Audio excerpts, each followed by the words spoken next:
Hello and welcome back to the channel. If you don't know me, my name is Simon Good and I'm a professional mediator. I'm a trainer in conflict resolution skills and I've prepared this as kind of a webinar looking at some of the options that we have for dealing with conflict. And in the video today, I'm going to be focusing specifically on some options that we've got for being assertive. This is quite a common topic that comes up when I'm running conflict resolution training. I think a lot of people struggle with being assertive and it's incredibly challenging. Part of the challenge is that ultimately it's subjective. Like we've all got a slightly different idea around just what assertive communication actually looks like. We probably all think of it as somewhere in between, what would it be, like too passive, I suppose, on the one hand, and then coming across as aggressive or something like that on the other. But the way that I'm describing that is that ultimately it's in the eye of the perceiver. Like it's not up to me whether or not I'm being assertive, it's up to the person that I'm communicating with.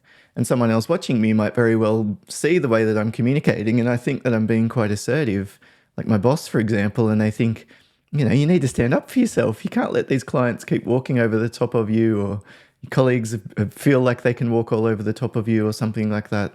So you're trying to hold your ground, but am I being assertive or not? It's possible that someone else would have a view that you're not. And then, of course, a lot of people think that they're being assertive, but actually what happens is that they come across as quite aggressive. And I'll talk about some of the different mistakes, I suppose, or the pits that we might fall into in terms of the phrasing and the way that we approach communication today. But as usual, I thought it would be helpful to focus on 3 different case studies. We're going to be looking at... Oh, I beg your pardon, that outline didn't come across anyway. So these are the 3 case studies that we'll be looking at. It's a junior nurse in particular. We're going to be looking at a sales associate who's dealing with a pretty aggressive kind of client, wanting customizations and that kind of thing. And then we'll be looking at speaking up to a superior as well. Now you can see the PDF that I'm working with now is up to 117 pages. I've been using it to sort of prepare some slides or graphics that I'm going to use for these YouTube videos. This one that's on the screen here is the types of conflict. I actually talked about that in the previous video that I uploaded on YouTube.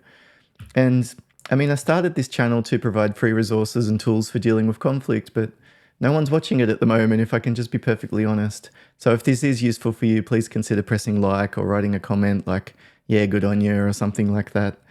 It's just that little signal that tends to help with the algorithm, and that's kind of a cue for me that this is useful for people and I should continue on with it. So let's have a look at the first case study. Here we're looking at a situation involving a junior nurse.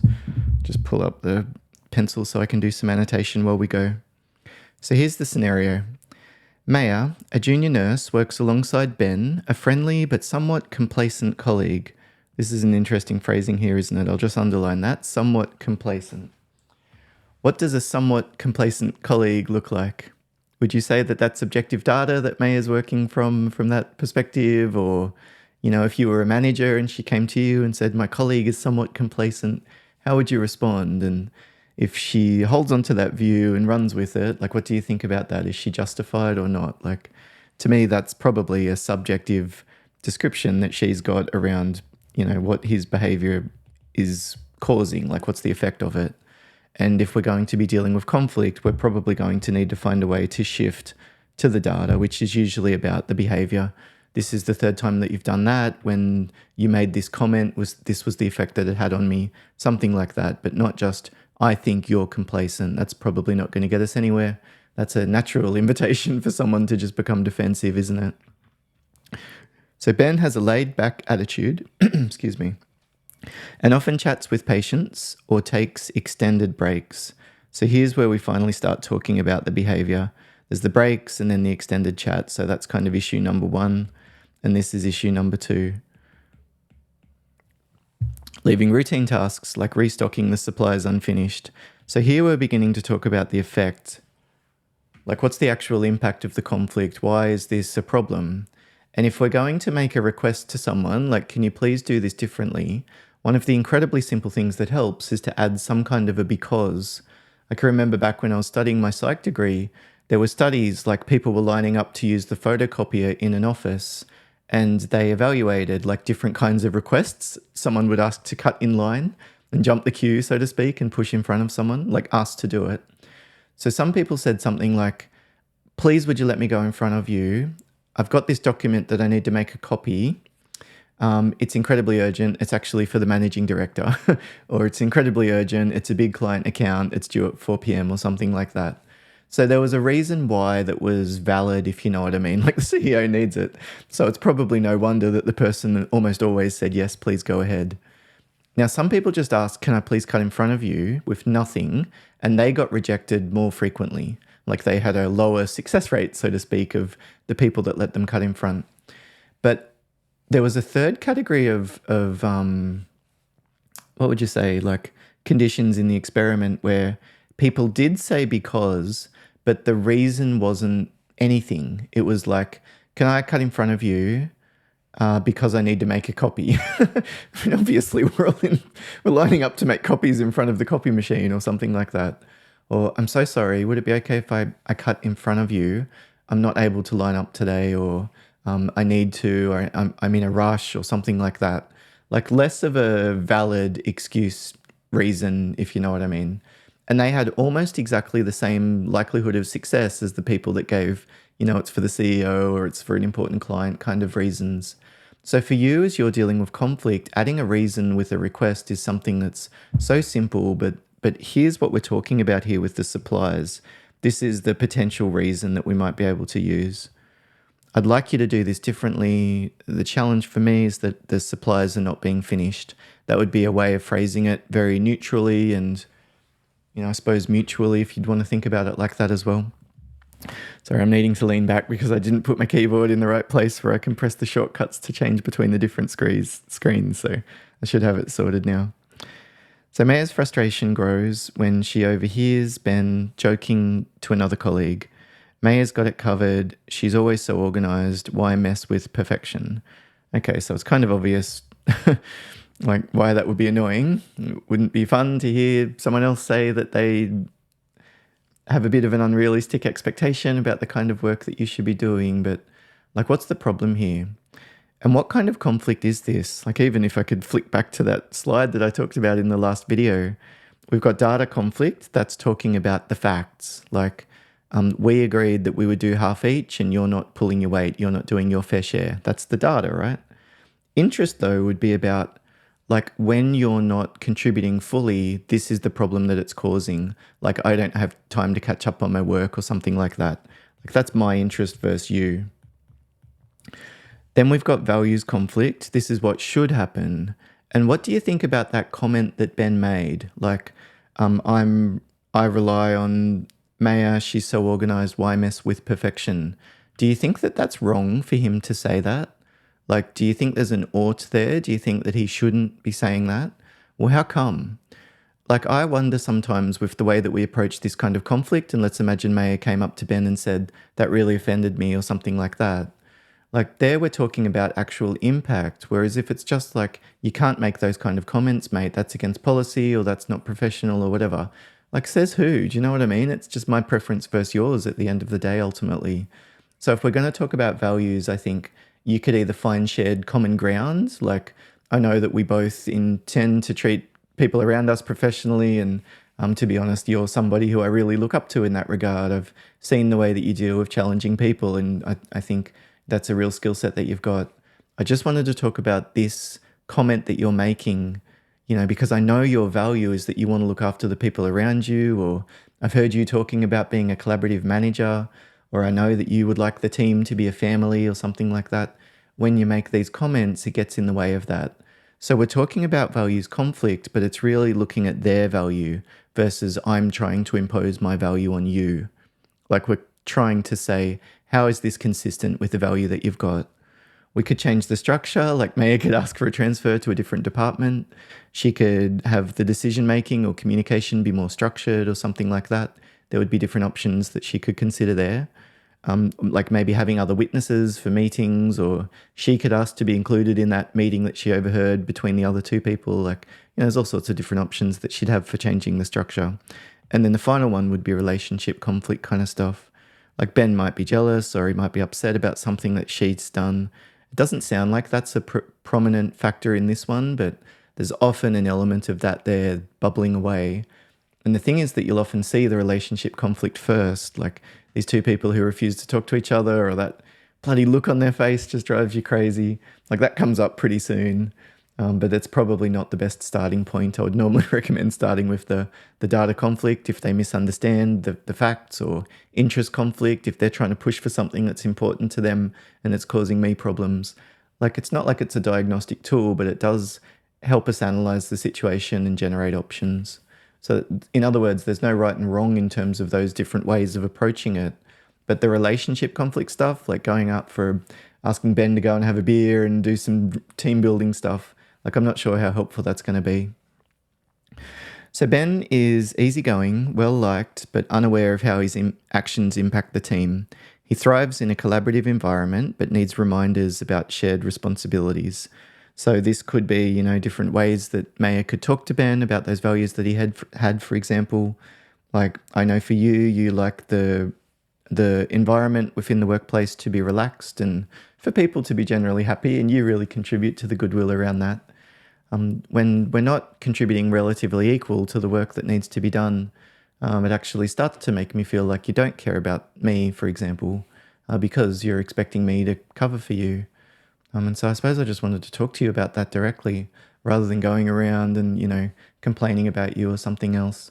There might be something that I'm not aware of, like maybe this is an arrangement that you've had with other people, or you might have thought I've agreed to something and I wasn't aware of it. But would it be okay if maybe we just clarify where things are at and talk about what's going to help moving forward?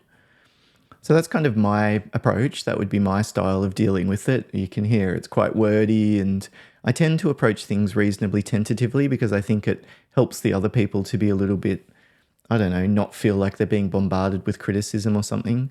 But there would be a lot of cultures and a lot of workplaces where that's far too timid. It would be better to be much more direct.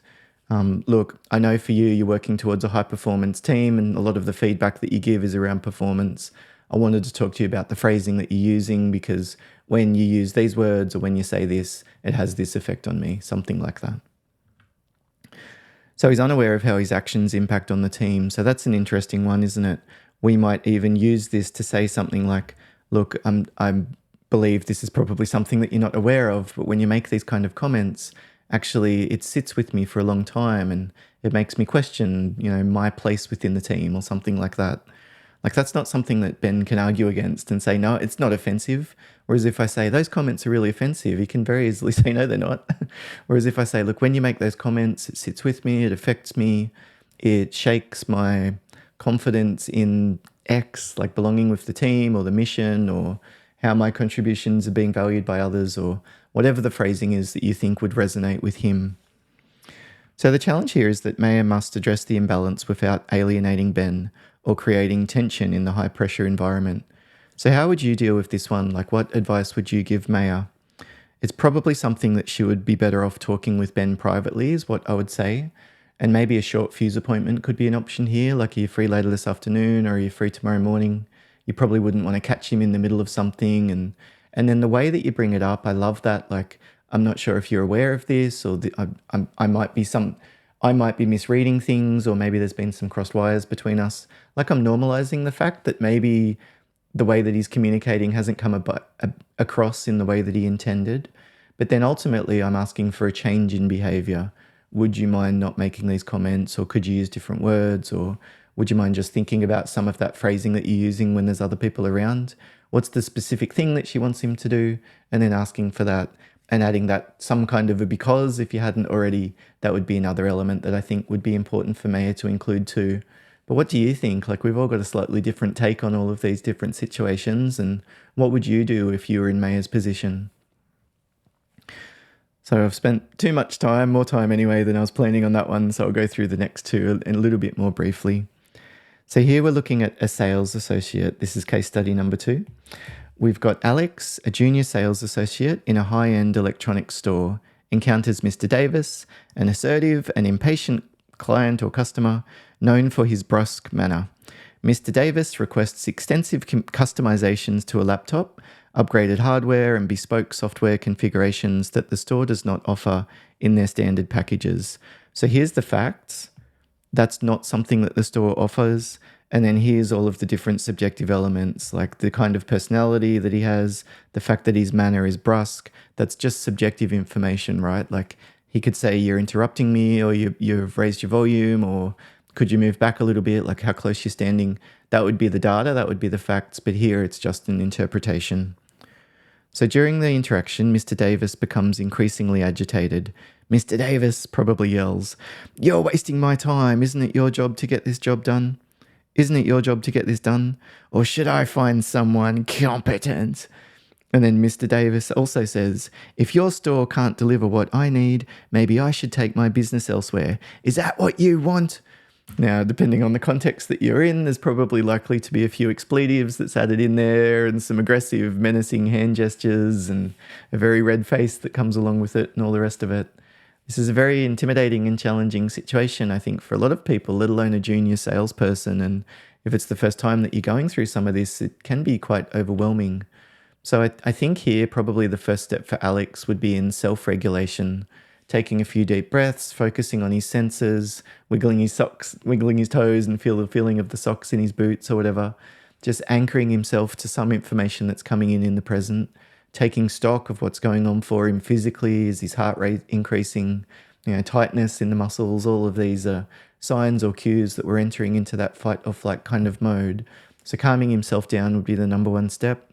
From there, it's probably de-escalation with Mr. Davis. So I talk about that as being tone of voice and body language, as well as the different factors that help for de-escalation.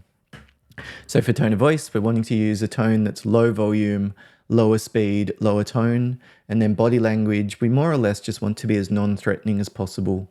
So open body language, limiting gestures, not too much eye contact, about 70% roughly normally works, but that can depend on where you are and who you're dealing with.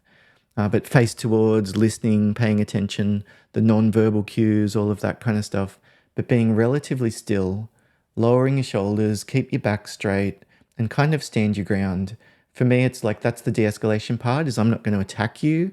But the assertive part is I'm also not going to let you push me around. And I think there's a physical to and fro that sometimes happens with a little bit of that, like especially if you're dealing with someone who's trying to intimidate you. Like just standing your ground and you're trying to act unflustered and unflapped. So obviously you need to keep yourself safe. But when you back away from some people, it's almost like they have this impulse to chase you. It's overwhelming. I think for a lot of people, these are very challenging situations to deal with. Even for a lot of, older adults and people with more experience, it can just get to you. And it's almost challenging to predict when it will. So I think here we're probably talking to Alex about self-regulation first. Then we would look at the de-escalation tools that I've talked about, as well as those different factors that I include in de-escalation skills videos, like relatedness, fairness,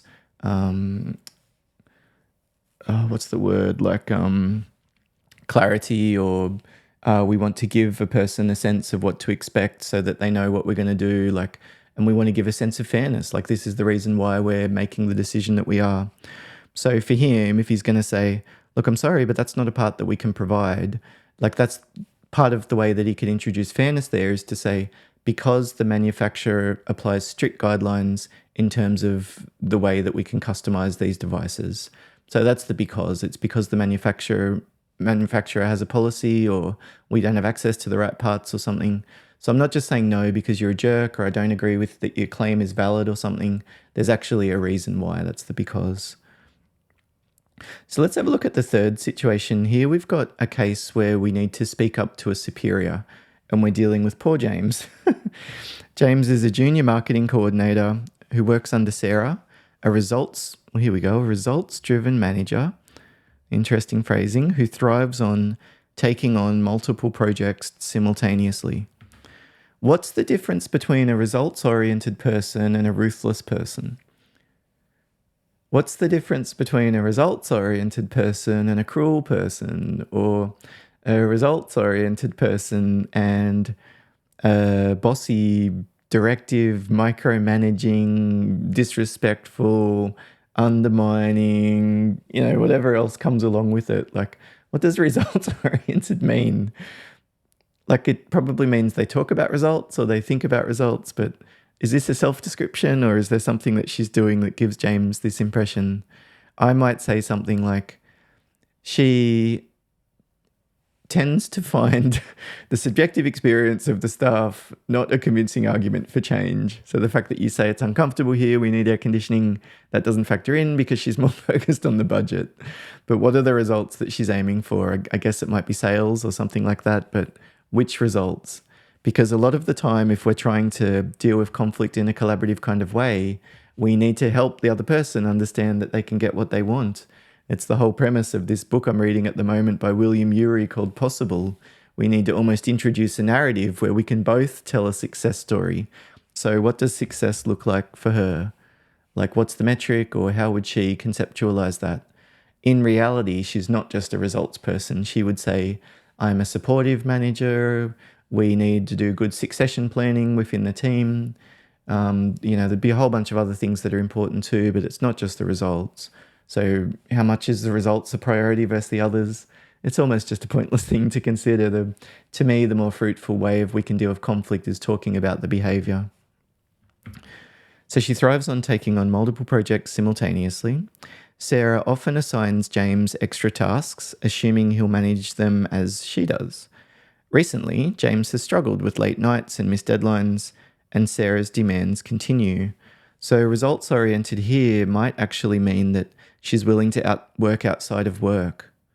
Do you know what I mean? Like, it's easy to put these labels on things like results-oriented, but what we're ultimately talking about is she doesn't believe that work should be limited to 9 to 5 or something like that. Or she believes that when there's a deadline due, that staff should be expected to work this many hours. Like, she'll probably have some limit on what's reasonable or what's not. So she's not just results oriented. There'll be other factors that weigh into the decision making. And we don't want to go too hard on this, but this can be a real opening that we can use of, like, what if I told you that I was only sleeping 2 nights a week and I was working like 20 hours a day, 2 hours a day and working 20? Like, would that give you cause for concern? Because for me, the current cycle that I'm in isn't something that's sustainable. It's going to lead to burnout. So that's why I'm wanting to talk to you about maybe what kind of changes might be helpful here. So Sarah says things like, I know you've got a good plate, but I need you to handle this report by tomorrow. What's the problem with that? It's probably the deadline or when the request is being made. It's one or the other. I wouldn't ask if it weren't important.